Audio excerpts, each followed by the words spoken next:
talk to that person. Of course, we are not selective to the persons. Tama? Yeah. But what I am trying to say, I am not that very sold to the so much flattery by saying that person can do this and can do that.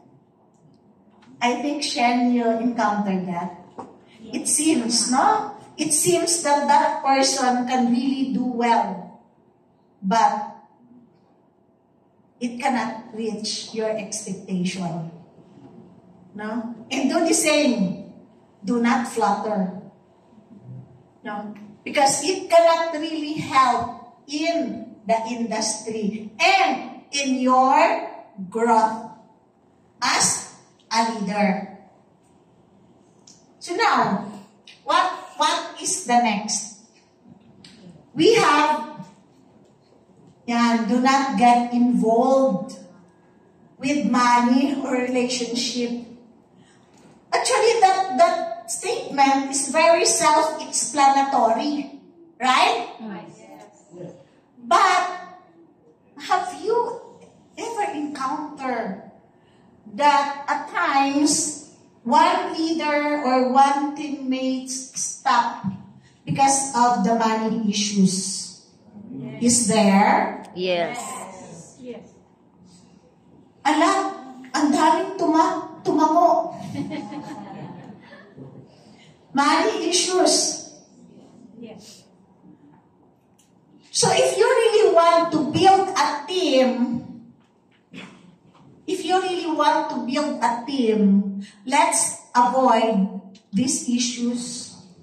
To be involved in money issues, or we argue with teammates because of money. Let us avoid that. At times we really want to help them, di ba? But our help, it's not a help. Because it leads to a person to stop. We want to help. But as what I've said, our help cannot really help. Because it leads to a person to stop. Because of money issues. And of course, relationships. Actually, this line, we can see that, no? In our NDO. No relationship, no money dispute, no? So relationships. What does it mean na relationship? Akala ko kanina, you said that you can build a long-term business, no? In the partner, if you have the relationship. Why is it? Do not involve in relationship. The relationship, clarify ko lang, the relationship that I am trying to say, yung kanina, is the relationship as family, as teammates, working together to reach one goal, working together as a team. That is the relationship. Kasi if you do not have the relationship as I have mentioned, you will not grow. And you have no long-term business relationship with that person. So now, anong klaseng relationship ang sinasabi dito?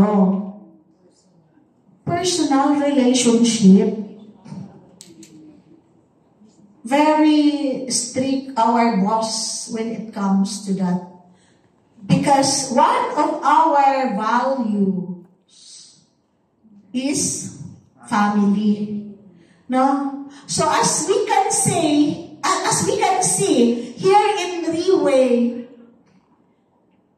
family values are strong, very strong. Because husband and wife, the children, nagiging stronger and stronger and stronger. The relationship every day. Kung before mayroon silang mga dispute, of course, individual differences. But here in Reway, na you unite. Tama? Na you unite here in Reway. But the relationship that this statement is talking about is the personal. So, ibig sabihin, sabi na doon sa NBO niya, you can take a look, but don't touch. Ayan. No? So, there is no personal relationship.